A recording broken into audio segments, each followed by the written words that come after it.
ஜீவநீரோடை ஊழியங்கள் வழங்கும் இதயத்திற்கு இன்று ஒரு சிந்தனை. பதில் செய்வது யார்? சில நேரங்களில் நாம் பிறருக்கு நன்மை செய்ய விரும்பினாலும் அந்த நல்ல பண்பில் தொடர முடியாதபடி நன்மையை பெற்றவர்களின் சில வருத்தத்திற்குரிய போக்குகள் தடைக்கற்களை போட்டுவிடுகின்றன. நம்மால் நன்மை பெற்றவர்கள் நம்முடைய விருப்பத்திற்கு எதிராக செயல்படும் போதும், நன்றி மறந்து போய்விடும் போதும், நம்முடைய உணர்வுகளை பாதிக்கும் விதமாக நடந்து கொள்ளும் போதும் நாம் நன்மை செய்ய வேண்டும் என்ற உற்சாகத்தை இழந்து யாருக்கு நன்மை செய்து என்ன பயன் என்று சலிப்படைந்து விடுகிறோம். சூரியனோ சந்திரனோ இந்த உலக மக்களின் பாராட்டுதலையோ நன்றி உணர்வையோ எதிர்பார்த்து வெளிச்சம் தரவில்லை.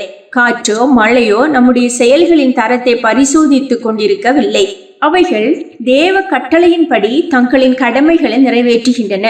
நாமும் பிறரின் மனநிலைகளையும் குணநிலைகளையும் எதிர்பாராமல் தேவனை பிரியப்படுத்துவதால் வரும் நற்பலன்களை மட்டும் எதிர்பார்த்து தொடர்ந்து நன்மை செய்ய வேண்டும். நன்மை செய்கின்ற விஷயத்தில் கிறிஸ்துவின் போதனை என்ன? நாம் செய்த நற்செயலுக்கு பதிலை எதிர்பார்க்க கூடாது என்பதே.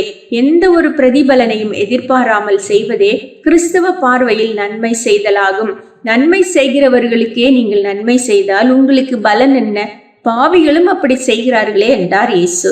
நாம் தேவனுடைய பிள்ளைகள் என்ற அடிப்படையில் தேவனை பிரியப்படுத்தவே பிறருக்கு நன்மை செய்கின்றோம். அது தேவனுடைய பிள்ளையிடம் வெளிப்பட வேண்டிய ஒரு குணாதிசயம் என்பதினாலேயே அப்படி செய்கின்றோம்.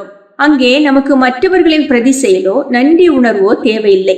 நாம் நன்மை செய்தால் அதற்குரிய பதிலை தேவன் நிச்சயம் செய்வார்.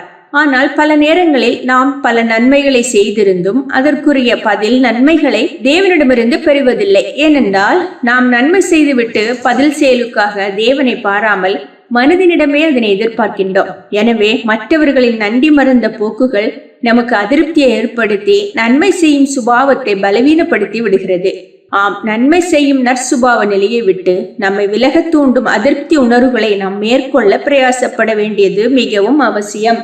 சிந்தனைக்கு: சரியாக வாழாதவன் புகழை தேடி செல்கின்றான், சரியாக வாழ்கின்றவனை புகழ் தேடி வருகின்றது.